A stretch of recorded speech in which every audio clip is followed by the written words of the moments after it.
Vous êtes bien sur Radio Off Basket. La radio qui vous parle de NBA, la radio qui vous écoute. Basketball, c'est mieux à la radio.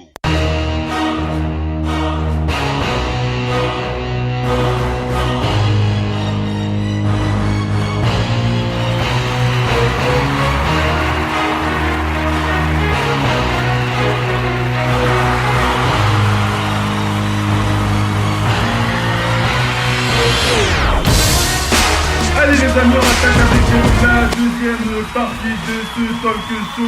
Nous sommes dans l'analyse de ce premier tour des playoffs avec le Game 1. Nous parlons des Celtics de Boston face aux les Celtics de Boston face aux Sixers de Philadelphie. Et nous étions en train d'avoir la balle était entre les mains du Doc ONP, le Doc ONP qui nous a enchaîné une série de crosses avant d'aller se mettre au corner pour enchaîner avec son tir à 3 points. Il va nous parler, on va attaquer avec la défense des Sixers de Philadelphie. Le Doc ONP, le Doc. Oui. Le Doc, tu es en train de dire les Sixers, ils doivent améliorer leur défense, ils doivent mieux défendre. Alors, je suis tout à fait d'accord avec toi, le Doc. Même si je sais quand même au niveau du jeu intérieur, notamment du rebond, les Sixers qui ont quand même été assez dominateurs. Plus de 58 rebonds pour les Sixers face aux Celtics, 44 rebonds pour les Celtics, 58 rebonds pour les Sixers de Philadelphie. À l'intérieur, ils ont quand même dominé. Au niveau des pertes de balles, ils sont quand même à égalité. 12 balles perdues pour les Sixers contre 10 balles perdues pour les Celtics de Boston. À 3 points, les Sixers ont été une véritable catastrophe, il faut le dire. 19% à 3 points, 5 sur 26 au tir, mes amis. 5 sur 26 au tir. Alors, je ne sais pas comment on peut pointer ça du doigt. Lorsqu'on voit cette note 5 sur 26 au tir contre 17 sur 35 au tir pour les Celtics de Boston, c'est assez catastrophique pour les Sixers de Philadelphie qui ont quand même été bien maîtrisés à ce niveau-là. Une adresse qui est plutôt égale, qui est plutôt pas loin d'être égale entre les deux équipes, 48% contre 42% pour les deux équipes. Donc on va dire que globalement, si on rentre sur les stats d'équipe, elles ne sont pas si éloignées que ça. Donc on va dire que ça rejoint un peu ce que vous étiez en train de dire tout à l'heure sur ce que peut apporter cette équipe des Sixers pour s'améliorer. On va parler un peu de leur défense. Qu'est-ce qu'on peut dire en plus sur la défense qu'ils peuvent apporter pour le prochain match, pour le Game 2. Mais avant ça, le Doc ONP, on va accueillir Dimitri qui est depuis Londres. Dimitri, est-ce que tu m'entends? Allô Dimitri? Allô, ouais, bonsoir tout le monde. Bonsoir les auditeurs. Bienvenue Dimitri. Merci. Comment va la forme Dimitri en ce second tour des playoffs? Un peu déçu par la performance de Pacers. Voilà, j'espère que les Raptors vont nous faire plaisir. Qui parle des Pacers et des Raptors?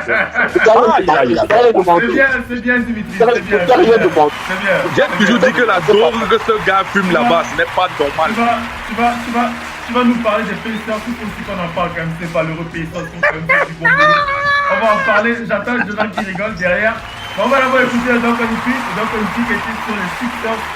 Et la défense qu'ils peuvent nous proposer pour le game 2. C'est Doc ONP. Oui. La défense des Sixers pour le game 2. Une défense plus serrée sur Terry Rozier, un peu plus d'échanges sur des Tatum. Comment est-ce que on parlait en off tout à l'heure pour faire le lien du repos. Les Celtics ont sauvé un match suivant après un game 7 terrible, une série terrible contre les Bucks. Bon, le game 7 n'a pas été aussi dur qu'ils le prévoyaient, mais c'est un game 7. Et là, ils vont avoir 3 jours. C'est significatif. Tout le monde, même les Cavs qui jouent ce soir, c'est à 48 heures qu'ils se sont qualifiés. Mais après, ils vont avoir 3 jours. Le but, c'est de serrer les dents au premier match. Tous ceux qui ont joué les game 7, là. Donc, le problème des Sixers va se poser, c'est que les Celtics vont revenir encore plus reposés dans 3 jours. Hier, ils n'ont que joué le cœur. Hier, ils sortaient vraiment d'une série à 7 matchs. Donc là, ils vont jouer dans 3 jours, donc ils seront reposés. Donc, il va falloir aller encore plus vite. Parce que là, les Celtics vont attaquer encore plus vite. Ils vont courir. C'est une confrontation entre deux équipes jeunes. On le disait à la fin de la semaine dernière. C'est deux équipes qui ont de la jeunesse qui peut gambader. Les Sixers ont plié beaucoup de matchs parce que leurs jeunes couraient jusqu'à la 45e, 46e minute sans se fatiguer. Mais là, ils ont en face une équipe qui a du répondant sur ça. Et la défense des Sixers, pour moi, déjà quand le coach a mis Bellinelli, c'est pour l'offensif, il en a besoin. Oui. Mais il a sacrifié, pour l'instant, je ne sais pas s'il est blessé, Markel Fultz, peut-être pour d'abord voir ce qui se passe sans lui, mais aussi TJ McConnell, qui sont les arrières les plus rapides. C'est-à-dire que derrière, ça allait trop vite. Dans la bouteille, ils se débrouillaient, mais derrière, ça allait trop vite pour eux. Ça allait vraiment trop vite.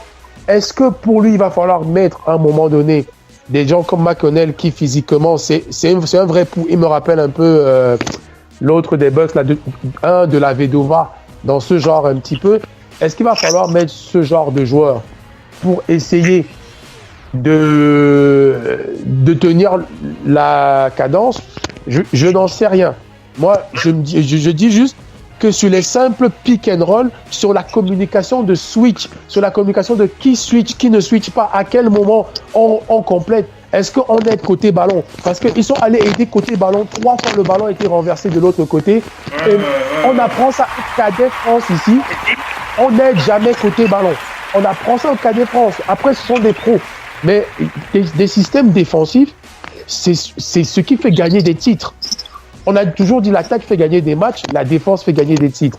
Et ils doivent savoir que là, en playoff, autant Miami n'avait pas l'entrain physique des Celtics, autant là maintenant, ils ont une équipe en face qui sont comme eux. Ils sont jeunes, ils sont en pleine bourre, ils se prennent pas la tête. Surtout que Jojo va avoir affaire à ça dedans. Jojo va avoir des prises à deux. L'adresse, je leur fais confiance, ça va revenir. Je ne m'inquiète pas, ils vont pas être si maladroits tout le temps, ça va revenir. Ça va revenir doucement, ouais. Oui, mais d'ailleurs, moi je prédis qu'à Philadelphie, ils vont prendre leurs 2 matchs. Leur but, c'est de prendre un hold-up chez les Celtics. À Philly, ils vont prendre leurs 2 matchs. Mais s'ils veulent gagner cette série, défensivement, la communication va devoir être meilleure. En plus, et tu sais quoi, le pire, c'est que il n'y a même pas de mismatch normalement sur les pick and roll que les Celtics demandent. Il n'y a pas de gros mismatch. Mais les mecs plongent, ils tombent dans le panneau et pourtant ils peuvent demander un switch si ils ont peur d'être dans le retard. Quoique globalement, tu enchaînes le Doc NP, mais je rappelle quand même une stat importante de toutes les équipes de la conférence Est qui posent le plus de problèmes aux Sixers. C'est bien entendu les Celtics qui sont numéro 1.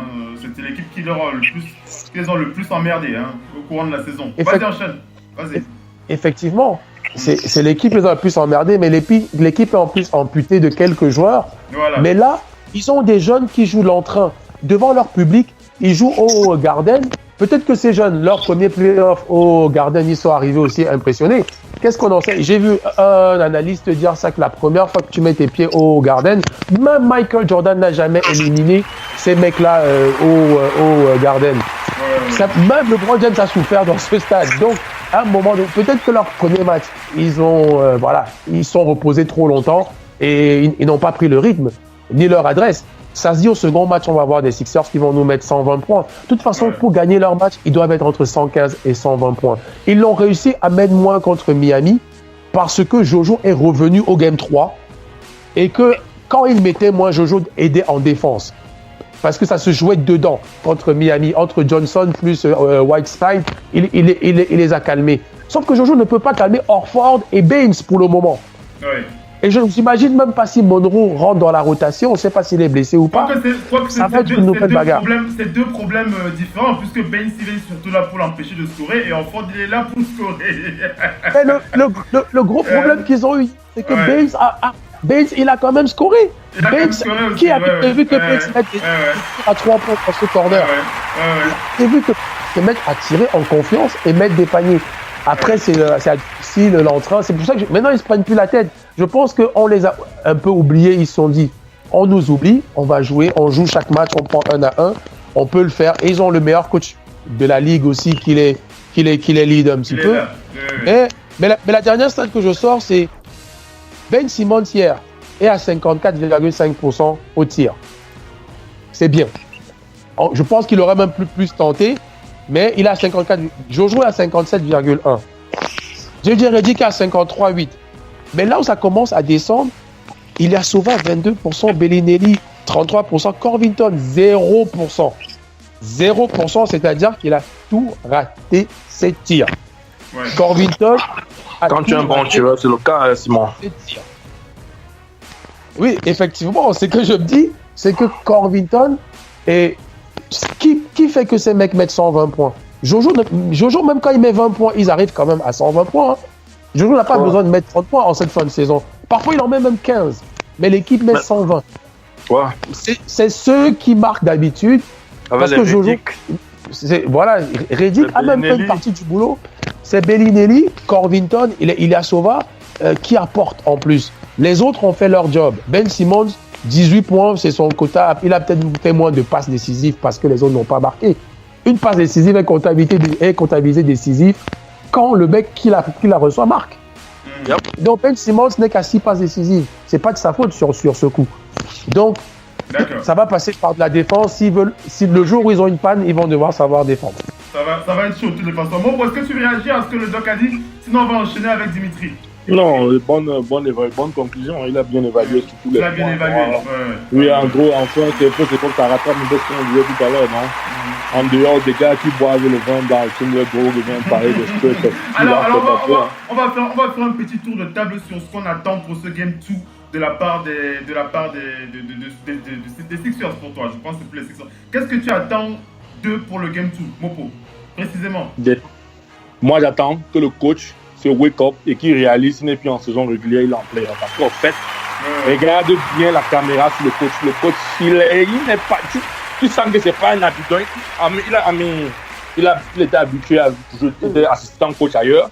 Mais ici, maintenant, c'est le capitaine du bateau qui dirige son bateau comme le capitaine qu'il est. En fait, tu vois que le coach se réveille, qu'il réagisse, qu'il fasse des ajustements. On fait des ajustements, assez, oui. Et que le repli défensif, il y a un bon repli défensif. Mais le repli défensif de Joël, tu as pointé ça du doigt, tu demandes à Joël. Non, pour jouer, c'est normal. C'est un big man, là. On ne peut pas démarrer plus que ça. Tu es un peu lent. Maintenant, c'est le coach d'ajuster quoi. Si Joël a Benz ou a Alford, ça veut dire que le premier big guy qui va venir jouer en compensation avec Joël doit courir pour aller l'aider et Joël prend le meneur en tête de la clé pour stopper le ballon. Vous savez dire que dès qu'il score et qu'il a sorti de balle, Joël commence à disloper le ballon pour que les gars back sur un peu le way, non? Donc c'est ça qu'il doit faire, il doit ajuster en fait. Et c'est tout, il doit ajuster. Et que quand il donne marquer des tirs et bien aller encore, le reste là, ça va aller. Ok, on va enchaîner. Missy, est-ce que tu m'entends? Oui. Missy, pour ce Game 2, qu'est-ce que tu attends de la part des Sixers pour ce Game 2 et des Celtics aussi pour le match? Qu'est-ce que tu attends? Pour les Sixers, moi je demande aux Sixers de contester les tirs. Ce sera déjà une première chose. Oui. Parce que tous les tirs là que les Celtics prennent sont vis-à-vis. Les Celtics, si vous leur laissez le temps, ils sont extrêmement adroits. Et c'est paradoxal dans ce match. Parce que les Celtics ont fermé. Donc, leur ont empêché de prendre les tirs à 3 points. Pourtant, ils en ont marqué beaucoup. Donc, ce qu'il va falloir faire, fermer le robinet. Hein. Mais il faut que se fasse violence. On défense. Une meilleure défense de la part des Sixers du Celtics pour ce Game 2. Je crois qu'on est tous à la page là-dessus. On va faire la passe pour Dimitri. Dimitri qui veut verser une larme sur les Pacers. Dimitri. Oui. Dimitri, qu'est-ce qui t'a emmerdé avec ces Pacers déjà là? On rappelle les Pacers ont éliminé au premier tour des playoffs au quart de Cleveland. Tu les voyais faire quelque chose quand même, Dimitri. Tu avais espoir, hein? J'avais l'espoir, mais l'espoir fait vivre. Mais qui vit l'espoir meurt. Alors dis-moi ce que tu as quand même aimé. Qu'est-ce que tu as aimé chez les Pacers d'Indiana dans ces playoffs? Qu'est-ce que tu as aimé? Après on va passer à ce que tu n'as pas aimé du tout. Qu'est-ce que tu as aimé quand même? Ce que j'ai aimé c'est le courage et c'est plus sur la dit pour avec ça compose son sang-froid. C'est ça que j'ai aimé. Ouais. Victor la victoire. C'est tout? Ouais.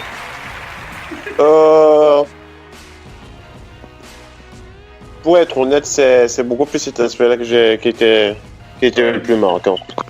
Le plus marquant. D'accord. Et ce que tu n'as pas aimé du tout chez les Pacers? Oh, ce que j'ai pas aimé, c'est qu'ils n'ont pas osé en attaque. Ils n'ont pas suffisamment osé. Ouais. Ils n'ont pas...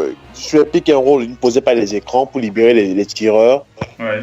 Et ils n'y ont pas, même s'ils ont joué avec tout le cœur, ils n'y ont pas vraiment cru. Donc, alors qu'ils avaient une équipe, un collectif mieux soudé que celui de Cavs. Donc, c'était une série qui était largement à leur portée, mais ils n'y ont pas suffisamment cru. Donc, ils n'y ont pas suffisamment cru, c'est dommage. Et pour la suite, ce sera face aux Raptors avec Pascal Siakam. Comment est-ce que tu sens le truc? Est-ce que tu sens que les Raptors, ils peuvent... Chaque année, ils peuvent, hein. Chaque année, ils peuvent. Mais tu vois, avant Jonas Valanciunas qui va arriver, il va commencer à... Il va jouer mou. Il est mou comme un spaghetti. Il va arriver au terrain, il va se comporter comme s'il a mangé 2 boules de foufou, je sais pas. Ouais. Tu vois, avoir quelqu'un qui va venir tendre encore le billet de $100 en disant quiconque peut défendre sur le monde, je lui donne le petit. C'est perdre sans croire, là, surtout son compte en banque, anyway. En tout cas, t'es pas très optimiste pour ces Raptors. Je suis optimiste parce qu'il y a un Pascal Siakam là-dedans qui est quand même... Il joue avec son cœur. Il se donne toujours à 100%. Et j'espère que les autres en regardant ça vont pouvoir step up the game. Tu vois? En tout cas, on va voir ce qu'ils vont pouvoir apporter. Vas-y, conclue, vas-y. Donc voilà, j'attends plus de voir ce qu'ils vont pouvoir apporter. Donc, et j'espère que les mecs ne vont pas venir là se présenter sur le terrain du petit. Ils ont l'argent de pouvoir apporter cette série là. Allez, on va enchaîner avec l'autre match. L'autre match de ce second tour des playoffs. Ce game 1, c'était les Rockets face au Jazz d'Utah. Les Rockets qui ont merveilleusement bien éliminé le Thunder d'Oklahoma City. Aucun suspense dans le game 1. Les Rockets ont dominé les Jazz sur un score de 110 à 94, 25 points d'avance à la pause. 110 pour les Rockets, 94 pour le Jazz d'Utah à la fin de ce match. James Harden était l'homme de ce match, 41 points, 12 sur 26 au tir, 8 rebonds, 7 passes. Chris Paul était à 17 points, 7 sur 14 au tir. Il a également été excellent, tout comme Clint Capella, 16 points. PJ Tucker était à 15 points. Les Rockets ont chuté à 17 sur 32 à 3 points. En face, le Jazz a eu vraiment du mal en attaque, surtout en première mi-temps, sans Ricky Rubio et Donovan Mitchell, qui a mis une mi-temps pour se mettre dans le match. Il a terminé avec 21 points, 9 sur 22 au tir, 5 passes, alors que Jay Crowder ajoute 21 points, Joe Ingles 13 points. Rudy Gobert, privé de ballon en attaque, a été assez discret. Il a été mis en difficulté en défense par les pénétrations de ses adversaires et les solutions qui s'offraient au porteur du ballon. Il a signé 11 points sur ce match. Le Doc Onji, est-ce que tu vois un sweep? Ou alors tu te dis que non, le Jazz va pouvoir changer la donne déjà sur le game 2. Le Doc Onji, le Jazz. Ouais, la blessure de Rubio me dérange. Ouais, surtout que je vois le Jazz, lui, me dérange énormément parce que il a la vista et en plus il a retrouvé la vista qu'on lui connaissait et il était en pleine bourre, vraiment en pleine forme, le genre de forme pour pouvoir matcher autant que CP3. Il a fait, parce que ce ne sont pas les types de meneurs qui vont forcément s'illustrer dans le scoring, et il le faisait même au premier tour, malgré ça. Et je peux vous assurer que la défense de OKC étant mauvaise au premier tour, mais dans la globalité, elle est meilleure que celle de Houston. Mais je voyais bien Rubio donner de l'entrain et prendre un match à domicile. Comme je te l'ai dit, pour moi, les Jazz, ça se passe à domicile. Ils ont réussi à délivrer un match à OKC, mais jouer sur le parquet des Jazz, quand tu connais le basket NBA et l'historique des playoffs, c'est l'enfer. Cette salle, c'est vraiment l'enfer. C'est vraiment des Mormons qui font peur. Et je les vois emmerdés chez eux. Prendre un match, c'est pas impossible. Tu as vu, ils sont revenus à moins 15, voire moins 12 à un moment donné. Pourtant, ils sont faits d'une fatigue. Là, ils auront 3 jours. Je veux voir comment ils vont se comporter. pendant ces 3 jours. Mais leur meneur, qui est en plus un playmaker de luxe actuellement, sans lui, il faut vraiment que là, ce petit Donovan Mitchell qui nous a montré toutes les couleurs, franchement, lui, à 20 ans, ce qu'il fait, il faut vraiment que cette fois-ci, il devienne Michael Jordan pour alors que Dimitri à 20 ans chassait les feux, avec les chèvres et les cabines. Écoute, vas-y, conclue, vas-y. Oui, donc il faut une performance extraordinaire. Ça se voit qu'il était un peu fatigué hier, là, quand ils ont joué hier avant-hier. Donc, là, ils auront 3 jours aussi, eux. J'espère qu'il va revenir avec l'entrain, parce que ça se voit qu'il peut leur infliger 35 points. Il peut le faire dans cette défense de Houston. Mais derrière, est-ce qu'il peut défendre sérieusement pendant 35 minutes sur 48? J'ai un petit doute. À voir. Romain Yes, je suis là. Romain, le Doc qui le dit, et je le pense, Donovan Mitchell qui doit devenir Michael Jordan tout simplement sur cette série face aux Rockets de Houston. Alors on va pas jeter un sacrilège ce soir, mais bon, ça va être compliqué pour Donovan Mitchell physiquement. C'est vrai qu'il est exceptionnel, mais je ne le vois pas pousser plus loin. Mais comment est-ce que tu vois le Jazz, Romain, pour la suite de ces playoffs? Est-ce que tu les vois prendre un match à Houston déjà? Oui, au moins un match. Un match quand même à domicile, voire 2. Ah, tu les vois prendre 2 matchs quand même, 2 matchs. Ah oui. Au moins chez eux. Ah oui. Au moins chez eux, pour moi, c'est la bonne des choses. Maintenant, après, Donovan Mitchell devenir Michael Jordan, bon, même Michael Jordan, la première saison, n'était peut-être pas encore le Michael Jordan qu'on connaissait. S'il devient Michael Jordan cette saison, il fera encore mieux. Mais je crois que ce sera quand même une série disputée. C'est vrai aussi que Rubio, la blessure de Rubio, il est parti combien de jours déjà? Il est blessé combien de jours? Faut que je regarde, j'ai pas regardé les détails. Si vous avez les détails, n'hésitez pas à nous les donner, mais moi je ne les ai pas. Vas-y, enchaîne quand même, Bon, en tout cas, moi aussi, quand j'ai appris la blessure de Rubio, je me suis dit, bon, ok, ça fait 2 rôles pour le petit Donovan, après 6 matchs contre OKC.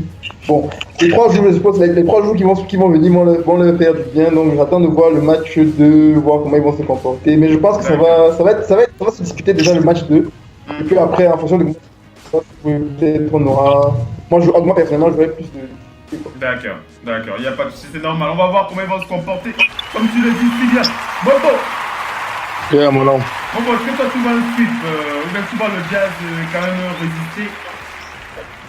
résister? Un sweep. Ah! Gars, si les gars continuent juste la même lancée, gars, ça va être un 4-0, gars. Tu es sans équivoque, Moto. Je lève autour prendre un match, gars. C'est du gars, parce que les gars sont en mission, gars. Ça va être difficile, gars. Ça va être compliqué. Et n'oublions pas que ce jour-là, même les gars, on ne jouait pas tous les facteurs qui étaient en place à 100%. Hein, donc, c'était à 100% là, les gars prenaient en vue, donc, gars. Oui, ils prenaient vraiment. Oui, je vous donne l'info. On va prendre de l'intercalaire pour remplir le score. Oui, je vous donne l'info. Romain? Pourquoi tu peux pas de comme ça? Oui, je donne rapidement l'info concernant Ricky Rubio. C'est assez grave. Hein. En tout cas, moi, je pense que c'est assez grave. Parce que lorsque vous êtes capable de manquer 10 matchs, 10 jours. Voilà, 10 jours. Ricky Rubio qui pourra être absent 10 jours avec sa blessure. C'est Adrian Wojnarowski qui donne l'info. Voilà, Ricky Rubio qui pourrait être absent 10 jours. Voilà, donc 10 jours d'absence pour Ricky Rubio. Qui baille son ticket une fois pour Baco en Espagne. Avec un petit échange, je pense qu'il pourrait être là pour le match 5. C'est ça, 10 jours. Ça va être compliqué, Il y a match 5. Vas-y, Mopo, tu terminais? Oui, non, c'est dans le temps, je m'en dit que gars, ça va être un match difficile. Ça va être dur. Missy, comment est-ce que tu as suivi, après tout ce que tu as entendu, comment est-ce que tu as envie de réagir? Le Jazz face aux Rockets, Missy? Le Jazz face aux Rockets, ce qu'il y a, c'est que les Rockets se créent beaucoup trop de spacing. Ils prennent les tirs dans un fauteuil. Et puis quand il faut attaquer, il y a un mélange de subtilité de tout. C'est surtout que quand on voit le premier match, ils font à un moment donné un petit run, mais ils n'ont pas, si tu veux, pour moi, Utah n'a pas la capacité à jouer sur le long terme et à faire beaucoup plus de spacing. Parce que là où en plus, ce qui est mauvais pour eux, c'est qu'ils ont perdu l'âme de cette équipe quand même. Hein. Cette meneur, l'âme de l'équipe. Et Rigo Rubio n'était pas simplement meneur, mais il était scoreur. Et c'est quand vous perdez Ken, un joueur aussi important, tu veux dire, oui. Quand vous perdez un joueur aussi important, ça se voit tout de suite, parce que c'est les playoffs, et dans les playoffs, vous n'avez pas le droit à la seconde chance. Ouais, ça va être compliqué. Ça va être très très compliqué pour cette équipe. Du Jazz de Utah, je vous rappelle, 10 jours d'absence pour Ricky Rubio. Ricky Rubio qui, dans le meilleur des cas, sera de retour dans 10 jours. Dans le pire des cas, il pourrait bien prendre 2 à 3 semaines, il faut quand même le dire. Donc voilà, on va espérer qu'il soit de retour le plus tôt. Nous, on va enchaîner rapidement avec la suite, la dernière partie de ce talk show. Ce sont les news du NBA General Manager Show. Restez bien connecté, c'est dans 10 minutes. À tout de suite.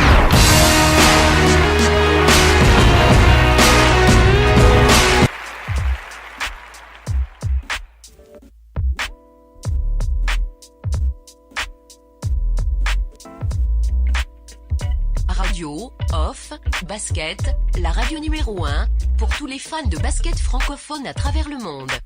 Participez en direct avec votre compte Skype. Pour cela, contactez le compte Skype, radio, off, en un seul mot.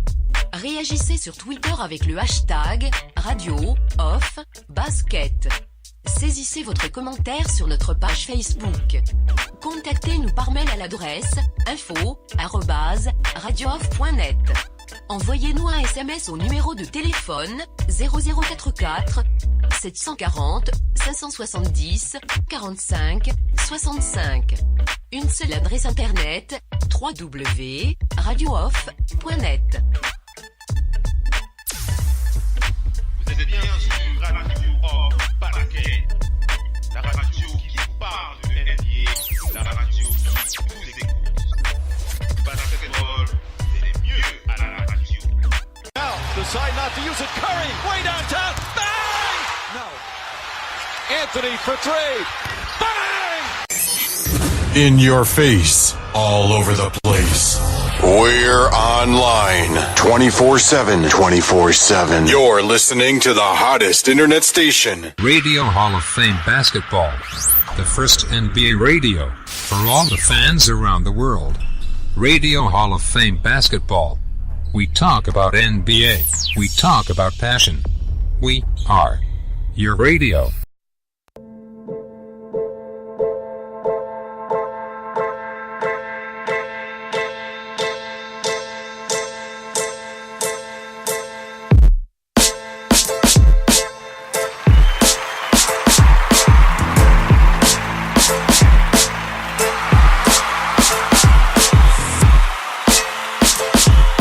Allez les amis, on attaque avec la suite du talk show avec les news du NBA General Manager Show. Cette rubrique qui nous permet de faire le point sur les toutes dernières informations en provenance des coulisses de la NBA, les coulisses de la Ligue. Et maintenant, on commence par aller du côté des Hawks d'Atlanta. On va aller du côté des Hawks d'Atlanta pour prendre quelques news de la part de cette franchise. Alors, et préciser que les news qui sont en train de finaliser leur recherche de coach, puisque les Hawks doivent choisir, ils doivent signer un head coach pour la saison prochaine. Et les Hawks. Tu vas envoyer mon résumé là-bas. Tu vas envoyer ton CV, hein? C'est ça, mon pauvre. Ouais. Hein, ouais. Envoyer mon CV là-bas. Il y a de la place. Et les Hawks qui ont donc interviewé, c'était dimanche dernier. Ils ont passé l'entretien à l'assistant coach des Golden State Warriors. Il s'agit de Jaron Collins. Jaron Collins qui a passé un entretien d'embauche du côté des Hawks d'Atlanta. On rappelle, je le rappelle, Jaron Collins qui est assistant coach du côté de Golden State. Ils ont aussi interviewé Nate Tibbetts qui est assistant coach du côté des Blazers de Portland. Donc voilà pour les Hawks d'Atlanta. On va aller du côté des Hornets, les Hornets de Charlotte qui eux aussi cherchent un head coach. Les Hornets qui ont passé une interview à Ettore Messina. Ça fait un moment qu'on parle de ce personnage, Ettore Messina, qui pourra faire son retour en NBA. Ettore Messina qui était du côté de Charlotte, c'était samedi dernier. Il a passé 4 longues heures de rendez-vous avec le front office des Hornets de Charlotte. Les Hornets qui sont plutôt positifs, ils sont plutôt très heureux de cet entretien avec Ettore Messina. Mais ils n'ont toujours pas pris de décision. On attend de voir quel sera leur choix. On va enchaîner avec les Mavericks de Dallas. Les Mavericks de Dallas et Harrison Barnes. Harrison Barnes qui a repris le chemin du gymnase avec son jeune coéquipier Dennis Smith Jr. Il a le choix. Il n'a pas le choix, mon pauvre. Alors, Harrison Barnes qui a déclaré au micro de Dwayne Price concernant Dennis Smith Jr. Il a vanté les qualités professionnelles de son jeune coéquipier en précisant que Dennis Smith Jr. il est toujours là il est toujours prêt à aller s'entraîner tous les jours. Il n'a aucun problème à aller le plus tôt à l'entraînement à la salle de gym, et il est aussi le dernier à ressortir de la salle de gym. Voilà, c'est une déclaration comme ça d'Harrison Barnes pour son jeune rookie. Et on va enchaîner avec Wesley Matthews qui a activé son option joueur. Wesley Matthews qui veut donc rester à Dallas. Wesley Matthews, il a cette option de 18,6 millions de dollars qu'il a activé pour la saison prochaine.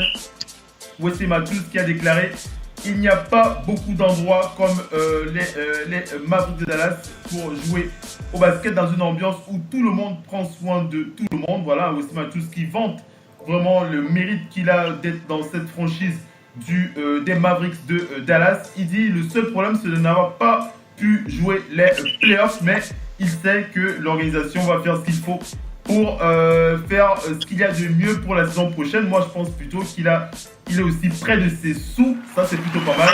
18 millions, c'est pas quelque chose qu'on va mettre de côté comme ça. Alors on va enchaîner avec les Warriors de Golden State qui sont avec Stephen Curry qui est attendu. Stephen Curry il jouera ce soir. Stephen Curry qui jouera ce soir. Hein? Ouais.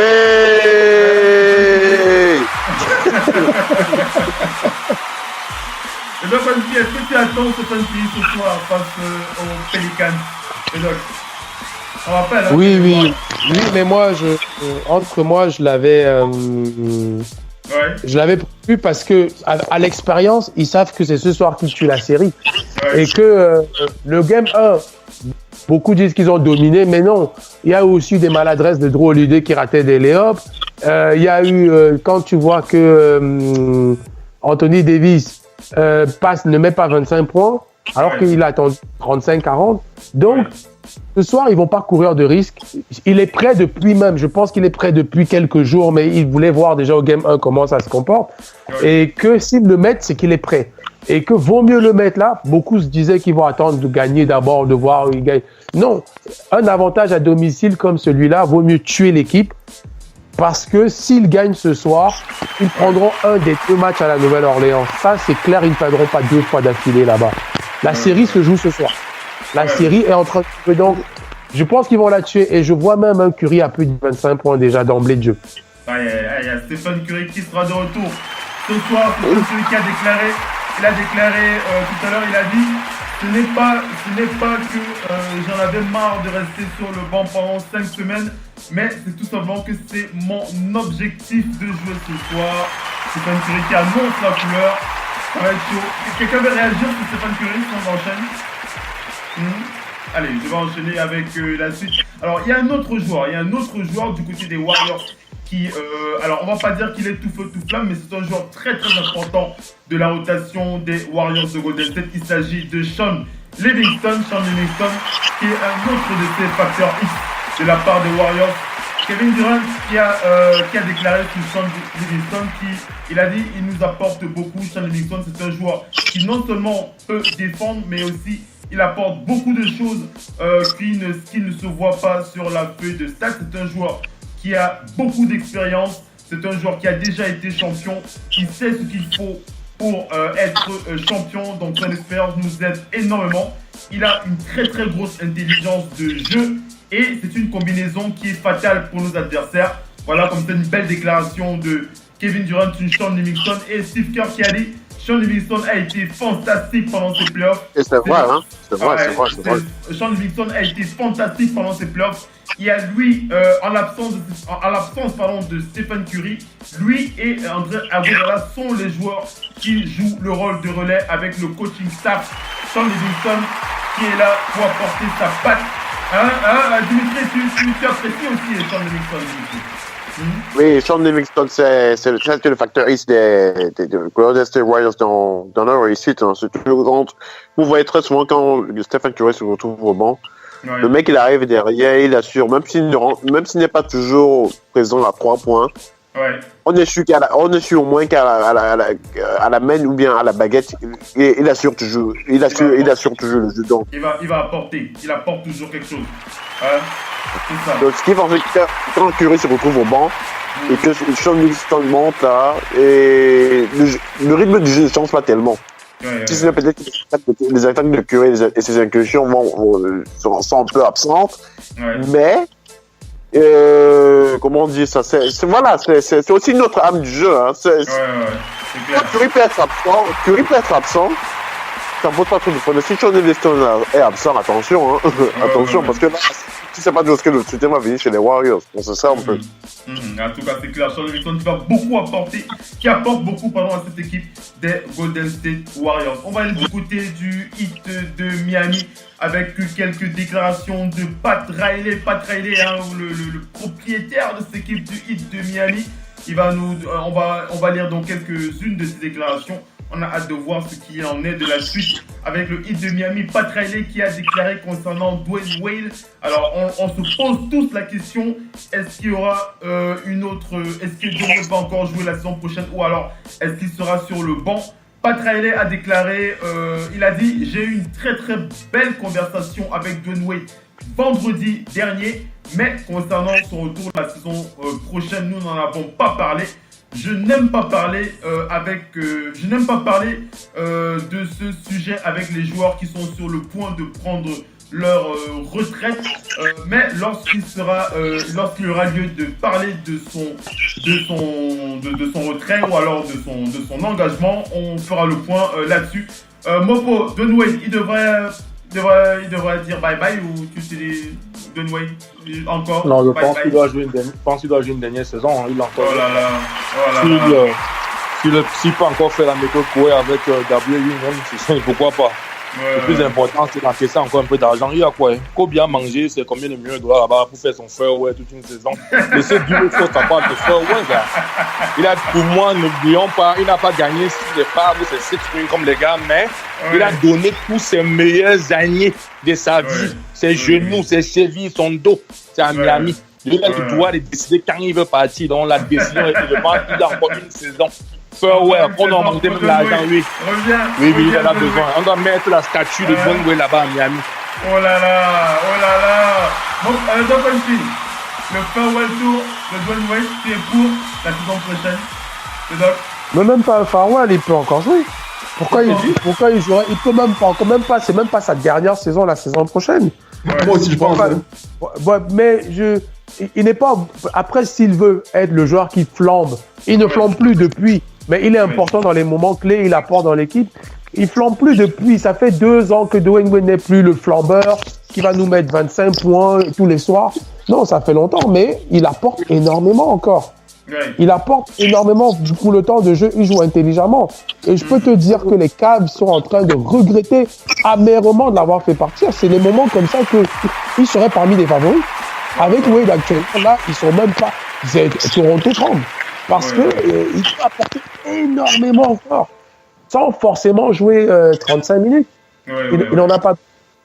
Tu as pu voir en playoff un simple truc de son équipe, vu son temps de jeu. temps de jeu, rapport qualité-temps, c'est le meilleur joueur de Miami en playoff. Ouais. Il était dans son élément. Ouais. Effectivement. Romain, je t'ai entendu. Romain, c'est toi qui parlais, non? Oui. Tu veux le voir la saison prochaine encore de nous. Tu veux le voir. Pas seulement. Moi, j'ai jamais envie de le voir jusqu'à 40 ans. Je l'oublie jusqu'à 40 ans. Honnêtement, donne-moi un joueur de playoff. Mais ça va. Je veux dire, même s'il démarre sur le banc, je veux dire, il est capable d'être décisif à son âge, même jusqu'à 40 ans. Pourquoi pas? Mais ça va être un peu difficile. Ça va être un peu difficile vu son corps. C'est vrai, Ginobili joue à 40 ans, mais c'est pas le même style de jeu D-Wade et Ginobili. D-Wade a une façon, il donne plus d'énergie en fait, tu vois un peu. Non, Manu c'est un peu plus la finesse et tout. D-Wade c'est pas trop. D-Wade c'est vrai un peu de fine, mais il a beaucoup utilisé son bail depuis. On se rappelle toi D-Wade qui aimait tirer et tomber à 200 km, les choses, il a plein de bobos autour de son corps. Oui, mais je pense aussi que son jeu a évolué en conséquence. Moi, je pense. Moi, quand je l'ai vu jouer cette saison, c'est plus. Il joue avec beaucoup d'économie. Et s'il joue avec de l'économie, il peut être capable. Il n'a pas le choix, mon homme. Il est obligé d'être vétéran. Aujourd'hui, on boit deux bouteilles de Black Orange le dimanche, on court 2 à l'heure. On n'a pas ça. Donc, c'est comme ça. Ça joue avec l'économie. En tout cas, je crois qu'on est tous d'accord. On veut revoir Dwayne Wade sur le parquet de l'NBA avec le Heat de Miami. En tout cas, on va voir comment ça va se passer avec Pat Riley. On enchaîne avec Pat Riley qui a enchaîné. Il a parlé de Wayne Ellington. Wayne Ellington qui est donc free agent et Pat Riley qui a déclaré que pour le Heat de Miami, Wayne Ellington est la priorité de cette équipe du Heat de Miami. Donc voilà pour Pat Riley. Et concernant Hassan Whiteside, vous vous souvenez, Hassan Whiteside, qui s'est quand même fait écraser, humilier. Manger. Par Joel Embiid. Allez, on va pas être méchant pour Hassan Whiteside. On va plutôt lire la réaction de Pat Riley qui dit concernant Hassan Whiteside, il a dit Hassan Whiteside, il ne va pas lui chercher d'excuses, mais il veut quand même rappeler aux détracteurs de Hassan Whiteside quand même qu'il a commencé la saison avec une grosse blessure. Donc voilà un peu la raison de Pat Riley concernant la forme de Hassan Whiteside. On ne va pas lui jeter la pierre. Et on va terminer avec les Bucks de Milwaukee. Les Bucks de Milwaukee et Giannis Antetokounmpo qui est certain du retour de Jabari Parker. Lorsqu'on a posé la question à Giannis Antetokounmpo, il a dit Jabari Parker, il n'ira nulle part. Jabari Parker, il sera de retour la saison prochaine. Il sera prêt à nous épauler. Bobo. Oui, mon homme. Si Giannis est certain de la signature de Jabari, c'est pas pour rien. Hein. C'est deux personnalités qui s'apprécient. Et je crois que la voix de Giannis porte maintenant du côté du front office. Je crois que si Giannis souhaite que Jabari reste, je pense que les Bucks vont faire ce qu'il faut quand même, non? Ouais, mais n'oublions pas déjà le départ du coach n'était pas un facteur que tout le monde aimait. Ouais, et n'oublions pas aujourd'hui le départ du gars qui a élevé. N'oublions pas que Jabari Parker est aussi le gars qui a amené plein d'autres jeunes dans l'équipe. Ça veut dire, il y a des gars qui sont partis parce qu'ils se disaient que bon, Jabari Parker est parti, on a donné la team, c'est devenu pour lui. Aujourd'hui, il fait partie, ça veut dire que les gars vont commencer à se remettre en question. Si je me plais, ça va être la même chose quand je vais revenir. Il va y avoir un nouveau. Parce qu'en fait, n'oublions pas qu'il y a la psychologie aussi. Ce n'est pas trop l'effort de terrain parce qu'en fait, il y a cette psychologie-là qui joue sur la tête de chaque gars. L'aspect physiologique de la team va être dur, en fait. Tout un peu, c'est important. Il ne va pas que ne soit pas 50 points, 40 points, sachant que le problème maintenant, c'est quoi? Qu'est-ce que les gars, la connexion que les gars ont entre eux, quand ils sont venus, ils étaient blessés, qui a aidé Jabari Parker à revenir à son niveau, c'est ces gars qui étaient au terrain aujourd'hui. Je pense que Giannis n'est pas un traître. Il n'y a pas les gars à voir quelqu'un qui avait lui parti. Tu vois un peu, non? Tu te rappelles le truc qu'il a fait. Il a dit qu'à un moment, Jason Kidd, qu'est-ce que tu peux faire pour sauver ton job? Et aujourd'hui, je suis sûr qu'il est devant au front of pour dire, gars, si ce gars part, moi-même, je pense que je vais commencer à considérer une chose. En tout cas, on sera très heureux de le revoir sur le parquet. On arrive à la fin de ce talk show, mesdames et messieurs. On va remercier Romain. Romain, merci d'avoir été avec nous ce soir. Ça nous a fait très plaisir, Romain. À la prochaine. Romain. Ok, oncle Phil. À bientôt. Merci le Doc ONP. Merci d'avoir été avec nous. Merci à tous. À jeudi, point de à jeudi, pas de soucis. Mopo, à jeudi, Mopo. À jeudi, tout le monde. Oui, Mopo. Fais pas ta payer ta tête du tarot dans quelques jours, donc je t'avertis dans l'avance. Allez, à jeudi, les amis, merci. À jeudi. À jeudi, Dimitri, depuis Londres. Ouais, tu vous as indiqué la langue de mon pays aux Philippines. Allez, ciao les amis, ciao les amis. Merci d'être connectés, ça nous a fait très plaisir sur le parquet de la radio. À jeudi pour une nouvelle émission. Bye bye. Ciao.